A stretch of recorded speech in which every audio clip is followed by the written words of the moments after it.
Hello guys. आज हम कक्षा 10वीं के बहुपद के संबंध में चर्चा करेंगे। इससे पहले पार्ट 1 और पार्ट 2 को हम समझ चुके हैं। इसी के अंतर्गत आज हम पार्ट 3 के अंतर्गत एक द्विघात बहुपद ज्ञात कीजिए जिसके शून्यकों का योग तथा गुणनफल क्रमशः 3 और 2 दिया है। द्विघात बहुपद ज्ञात करना है, ये चीज़ हम पार्ट 3 के अंतर्गत पूछेंगे।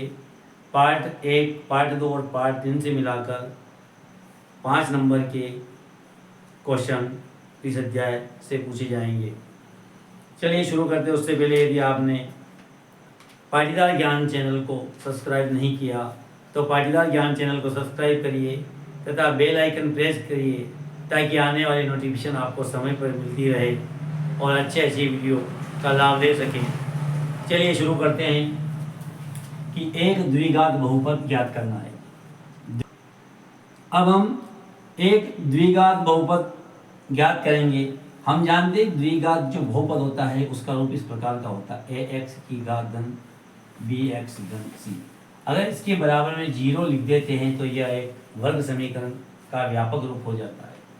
लेकिन हमें बहुपद ज्ञात करना और जो द्विघात बहुपद होता है उसका रूप इस प्रकार का होता है, तो इसे हम हल करेंगे। तो हम हल कर रहे हैं, हम लिखेंगे माना, हम इसे मान कर चलेंगे। और ये सवाल निश्चित रूप से इस टाइप का एक सवाल परीक्षा में पूछा जाएगा। माना द्विघात बहुपद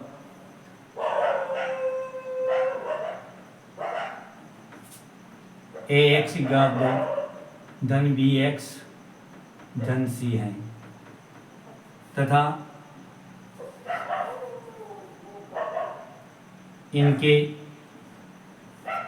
शून्यक अल्फा, इनकी जो शून्यक है वह अल्फा और बीटा है। अब इन जिनके शून्यकों का योग, ये शून्यक हमने माना अल्फा और बीटा है, इनका योग और गुणनफल क्रमशः जो योग दे रखा है वो यह है और जो गुणनफल दे रखा है वह यह है। क्योंकि क्रमशः पूछा है हमने, यहाँ पूछा गया कि क्रमशः, क्रमशः का मतलब जो पहले आएगा वो पहले का और बाद में आएगा वो बाद है। अर्थात यहाँ पर योगफल 3 है और गुणनफल 2 है। अब यहाँ पे द्विघात बहुपद ये है, ये इस रूप का है, इसे हमने माना है। अब इसको अपन वास्तविक द्विघात बहुपद जो है उसे लाना है। तो यहाँ पे हम करेंगे शून्यकों का योगफल। हम जिनने योगफल और गुणनफल दिया है हम लिखेंगे दिया है, दिया है अल्फा धन बीटा। ये योगफल का सूत्र है। योगफल का जो दिया है उसका सूत्र हम लिखेंगे अल्फा धन बीटा इज इक्वल टू -3 दिया है और उसका सूत्र होता है, अपन उसको हल करें तो -b/a होता है। ये दिया हुआ है और ये उसका सूत्र होता है। इसे हम इस प्रकार भी लिख सकते हैं, चाहें तो इस प्रकार भी हम लिख सकते हैं कि अल्फा धन beta is equal to -b/a और इसके बराबर में हमने यहाँ पर -3 दिया हुआ है तो ये -3 इसके बराबर में हम लिख देंगे और जिसके बटे में कुछ नहीं वहाँ पे हम 1 लिख देंगे। अब इसे अगर हल करें अपन तो a का मान अपने पास 1 है और b का मान -3 है तो -b से -b प्लस हो जाएगा। हम यहाँ पे देखेंगे तो -b को हम +b कर देंगे, काट करके ये प्लस कर देंगे। अब अपने पास क्या बचा, b बराबर यहाँ, अतः अपन लिखेंगे, अतः यहाँ देखें अपन तो अपने पास b बराबर 3 बचा और इनका तुलना करें तो यहाँ पर एक क्या बचा है वो लास्ट में हम देखेंगे। पुनः इससे पहले हम ये करेंगे कि अल्फा तथा अल्फा बीटा मतलब गुणनफल, गुणनफल के लिए हम अल्फा बीटा का प्रयोग करेंगे, योग के लिए अल्फा धन बीटा का प्रयोग करेंगे और अल्फा बीटा लिखने के बाद इसका जो सूत्र है alpha beta is equal to c/a होता है और जिसका मान यहाँ दिया है इन्होंने 2 है और जिसके बटे में कुछ नहीं हम उसके बटे में 1 लिख देंगे। अब यहाँ पर हम तीनों से तुलना करेंगे, ए, बी और सी। हमें हमेशा ए को बराबर लाने का प्रयास करना है। यहाँ पर यथा पूर्व से ही 1 और यहाँ पर भी 1 बराबर है। अब यहाँ पर और यहाँ पर दोनों जगह हमने देखा ए बराबर है और बी को हमने देखा 3 है। ये चीज़ यहाँ न लिखते हुए अपन चाहें तो लास्ट में इन सबका गुणा करने के बाद हम लिख देंगे, तो इनसे तुलना करेंगे अपन। अतः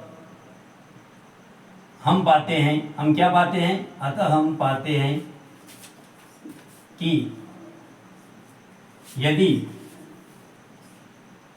ए बराबर, देखिए आप इसमें यहाँ पर देखो ए बराबर 1 और यहाँ पे हम देख रहे हैं ए बराबर 1, तो बी बराबर क्या हो जाएगा, आपका लिखा हुआ है प्लस हो गया माइनस का, तो बी बराबर 3